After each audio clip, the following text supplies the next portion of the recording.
Hello again, friends. Welcome back. Jacob, Mad Crazy Reviews, and we've got another director spotlight. I've been increasingly moving away from the video for this, so this will be strictly audio. I will still put it onto YouTube, but no video element.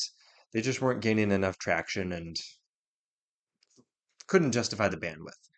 Now, what is different is I'm really going to try hard to keep the editing on this to a minimum and do this in one take if at all possible, because all the editing I've been doing lately has really been taking up way more of my time than is reasonable as someone who's doing this strictly for fun, strictly for free. So, just a note, I don't think anyone cares about that, but here we go.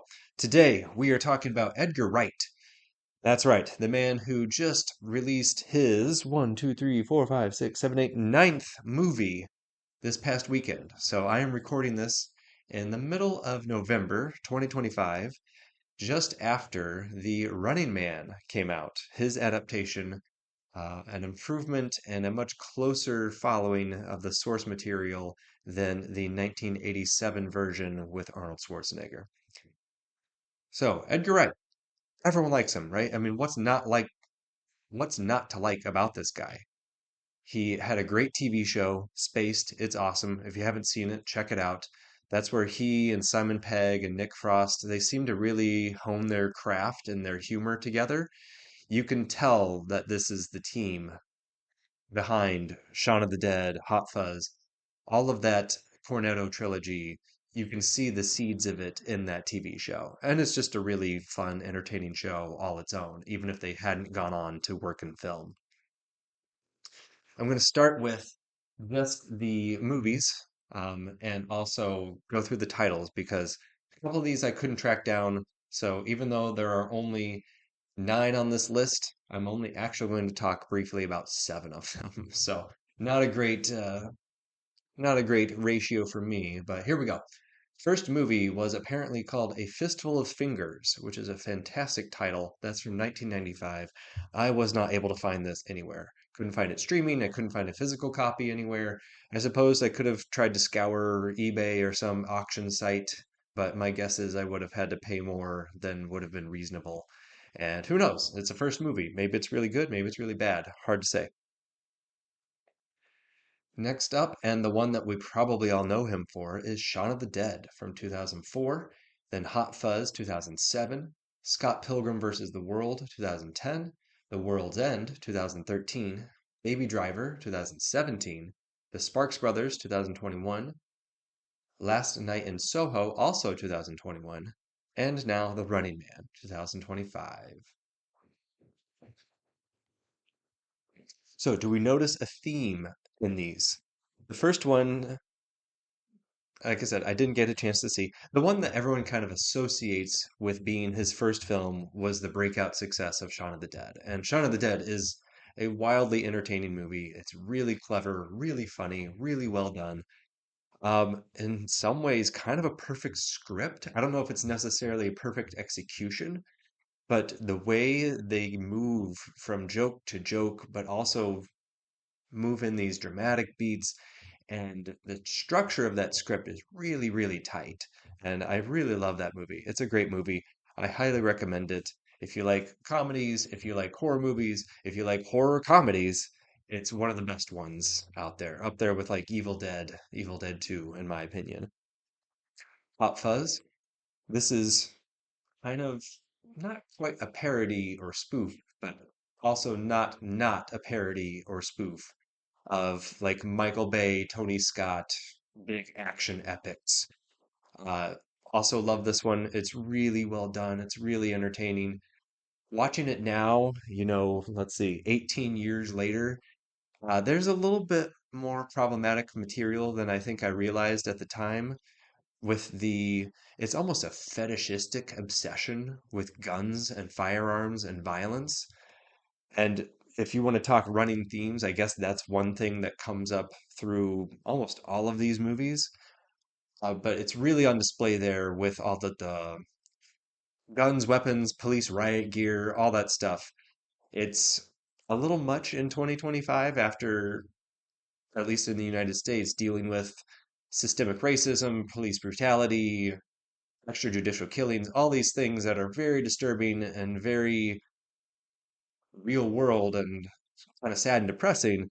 Not that that's weighing in the film at all, but at the same time, it's just a different experience now that that stuff's in the background of my life rather than when I first saw Hot Fuzz in 2007 when I was in college and absolutely loved it. Scott Pilgrim versus the World. This one, so I'm of two minds about this one. This one, at the time, I thought was just ridiculously ahead of its time. I think this is one of those movies where Edgar Wright did exactly what he wanted to do. He made the movie feel like a comic book. You know, sometimes we have text on the screen, the way it's using colors, framing, moving in different subgenres of comic books. You know, we have that kind of anime standoff at times. I haven't actually read the Scott Pilgrim comics, but this seems very faithful to the comic book medium as a whole. And it's cool, it's funny, it's clever. It's also kind of insufferable in a lot of ways. Like after a while, you're kind of like, oh my gosh, okay, we get it. Like, can we just have a scene play out in a normal fashion? Do we have to be so clever and so cutesy all the time? So it does get to be a bit grating on your senses, but at the same time, there's a lot of good stuff in it. So I'd still recommend people check it out. It's a little different than the other movies on this list, but still very entertaining in its own right and has a lot of good stuff going for it.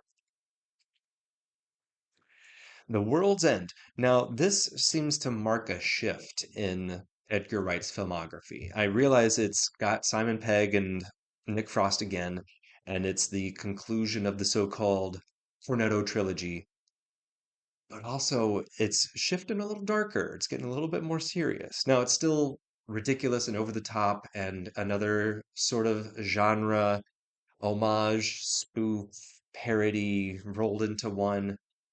But you also have these things with the Simon Pegg character's mental health, and there's comments about how he was inpatient at a psych facility for a while. Like there's some darker themes underpinning this material and these characters, at least compared to the other movies so far.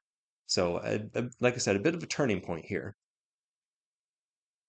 Now, Baby Driver. Baby Driver, again, strikes me as one of those movies where Edgar Wright did exactly what he wanted to do. It's also one of the only ones on this list that does not have a source material. I'm pretty sure this is just an original concept and story. It's really well done. It's a unique idea. It's another one that tries a little bit too hard and is a little bit too clever and on the nose with the concept. I mean, the concept, if you're not familiar, is that this getaway driver goes by the name Baby. He's obsessed with music. He's always listening to music. He always has headphones in his ears. And you would think that this would be distracting, but he finds it easier to do his job and to live his life with the headphones in. And the film itself is also timed to the music he's listening to. So, for example, there are some sections that are just straight up musical sections where he's literally dancing on the streets. You can see graffiti that matches the lyrics of the song that he's dancing to. But also, even more than that, in the action sequences, you can see like the bullets that are hitting the car or are hitting people or hitting the ground, whatever. The bullets are timed to the song. Um, a door opening, like basically the whole film is choreographed, which is unusual, pretty cool, pretty interesting, but also a little trying on your nerves and your patience because at a certain point it starts to be a distraction. And walking that tightrope, walking that balance is really tricky. I don't think there are many people who could do it. And to his credit, Edgar Wright does a pretty darn good job throughout all of his filmography of towing various lines into various genres, subgenres, and this could be seen in a lot of ways as an experimental film. I mean, there are not very many films that do this sort of thing, especially a big budget action comedy. And kudos for that. he does pull it off. He does exactly what he wants to do. But at the same time, like I said, it's also a bit trying on your patience and at times a little bit annoying. So I did like it. I would still recommend it to people, but it's another one that goes a little bit too far. The Sparks Brothers, I didn't see. I could have tracked it down, I think, from like an interlibrary loan or something like that. But honestly, it just didn't hold a lot of interest for me. It's about a musical duo that I'd never heard of. The tagline for it is something along the lines of "They're your favorite band's favorite band," I think. And by all accounts, it's a good movie. It has great reviews, but it just didn't grab me very much. I don't know. I just didn't feel like watching a documentary about a pair of musicians I knew nothing about. Sorry. Last Night in Soho. Now, this one is a really tough one because I think this was another attempt from Edgar Wright to try and distance himself from the genre films that he built his career on and really try to take on some original material and do something different. Now, that said, I don't think it quite pulls it off. I'm actually going to come back to Last Night in Soho because I think it's a really unique placeholder in the Wright filmography. So we're going to put a pin in this one right now. We're going to hit The Running Man and then we're going to come back to Last Night in Soho. All right, now The Running Man. Running Man, based on the very famous Richard Bachman Stephen King book. This is a much closer, much more faithful adaptation than the 1987 version. And that both works in its favor, but also against the film. So what I mean by that is it's a compelling story. You know, someone who's willing to put their life on the line to try and get money for their family or try to, better their station in life. We've seen a lot of movies like that. We haven't quite seen this setup. I mean, we have in the decades since the book was released, but when this book came out, it was still pretty unique concept. We hadn't had Battle Royale, we didn't have the Hunger Games, we didn't have these deathmatch movies. This sort of concept was pretty new, at least to popular media. Now, the problem with the Running Man movie is almost that it's too faithful. So it's a road book, it's a road movie. Our main character, Ben Richards, Glenn Powell, he's constantly on the move, trying to evade capture and death. And so Glenn Powell is basically on the screen almost the entire time. And his character has about two modes. He's kind of angry, bitter, sarcastic, slash violent, but also he is, wistful, sad, sentimental about his family. And so he's of basically two emotions. These are strong, powerful emotions, and they're right, but also there's not a lot of shading to this character. There's not a lot of depth to this character, and that limits him, especially when he's on screen almost the entire movie. That limits the way we can engage with the character and think about the character. So that's one of the drawbacks. And then the other thing, like I said, because he's constantly on the move, he can have some really good scenes with other great actors and performers like William H. Macy, Michael Cera. These guys really make a strong impression, but the problem is they're on screen for, I don't know, 5, 10 minutes. They're not really in the movie all that much. They probably only had a day or two of work before we have to go back to the Glenn Powell show, which is fine. But then that means that there isn't really any character in the movie of any particular depth or range. And so that really limits the way that we can feel in the audience because we have a tough time connecting with them. So overall, I'd say it's just barely a positive rating for me. I would put this near the lower end of his filmography, but for what it's worth, it's still pretty good and entertaining. All right, back to Last Night in Soho. So I heard this analogy one time in film school about Pedro Almodovar, the Spanish filmmaker. And one of the professors was talking about how they felt like Almodovar was trying to essentially create his own genre that the professor, and he never quite caught on, he couldn't make fetch happen. He was trying to use Almodovar in place as its own genre descriptor. Like, what kind of movie are you watching? Oh, I'm watching an Almodovar. Almost like Fellini, something that is really, really distinctive and calls to mind something very, very specific. So with Almodovar, what would that be? Melodrama, big, colorful characters, a lot of female characters, neuroticism, these sorts of things. And I can see that point, and so the reason I bring it up is I want to tie that to Last Night in Soho. And the reason is I feel like this is Edgar Wright trying to define what an Edgar Wright movie is. Because Last Night in Soho, it does a lot of things. It's kind of his version of a, 70s, 80s Brian De Palma movie. It's kind of a mystery. It's kind of a dark comedy. It gets very violent at times. It's kind of a ghost story, has some horror elements. It has some musical elements. There's like dancing and singing. There's a lot of different stuff going on there. And I think if you had to describe Edgar Wright's filmography in any way, that's going to be what it is that he really wants to have these big, bright colors and emotions and something you can only experience in the movies. You can't really think of very many media experiences where you can go from a character singing and dancing, and then we have, I don't know, ghosts crawling out of the floorboards. You have a character who is interacting with a dream version of herself, and then it turns out to be a cold case that's, you know, going on for a long time. It's a lot of different things. And I think this was, again, Edgar Wright's attempt. I don't think it was very successful, but his attempt to say, this is what I want to do. This is my kind of movie. So take that as you will. That was the way I was approaching the material. This is getting pretty long. I'm going to start wrapping things up.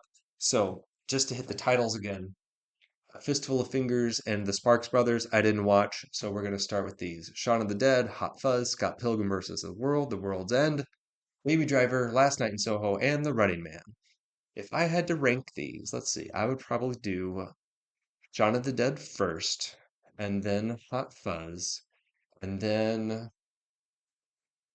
probably maybe Baby Driver, and then The World's End, Scott Pilgrim versus the World, The Running Man, and Last Night in Soho. You know what? You caught the hesitation there. I'm not quite sure because The World's End and Baby Driver, they both have similar issues in my mind. Another thing about Edgar Wright's filmography, other than Shaun of the Dead, these movies are getting way too long. I know that Edgar's not going to hear this at any point. Obviously, he's way too successful to bother with this measly little podcast, but they're all almost, they're all over 2 hours, I'm pretty sure, except for Shaun of the Dead. And The Running Man is almost 2.5 hours, I believe. Like, if you want, it's really hard to make a comedy, an action comedy, over 2 hours long, in my opinion. I realize that movie lengths for popular movies are getting longer and longer. Like, it's much more common to have a 2.5, 3 hour movie now than it was when I was a kid. But there's a reason for that. It's because, in my opinion, the ones that last, the really great action comedies, the really great comedies, whatever, almost all of them are less than 2 hours. So just something to keep in mind. Anywho, we're quickly approaching the 20-minute mark, so I gotta wrap this up. We were talking about Edgar Wright. I really like him overall. He's a really talented guy. You can tell he puts a lot of thought and effort and craft into the movies he makes. They're really cool shots. They're really well edited. They've got great music. He's got a lot of strengths for him. I do think that we are seeing a decline in the quality of the stories the last few movies. So maybe, hopefully, we can turn things around and get on an upward trajectory. Maybe he just needs to bring back Simon Pegg, or Nick Frost. Like those guys, they really came out of the gate with some really great work. So maybe that's what's missing. Just an idea. Anyway, I'm going to wrap this up. My name's Jacob. This is Mad Crazy Reviews, Director Spotlight. I hope you enjoyed it. Check me out Instagram, Substack, YouTube, TikTok, Spotify, basically any social media other than like X, Twitter, whatever it's called these days. I don't bother there. But a lot of the big platforms that have audio and video, I'm there. So, Jacob, Mad Crazy Reviews. Give it a search, give it a follow, give it a like, all that stuff. Share it, spread the word. Thanks a lot. See you later.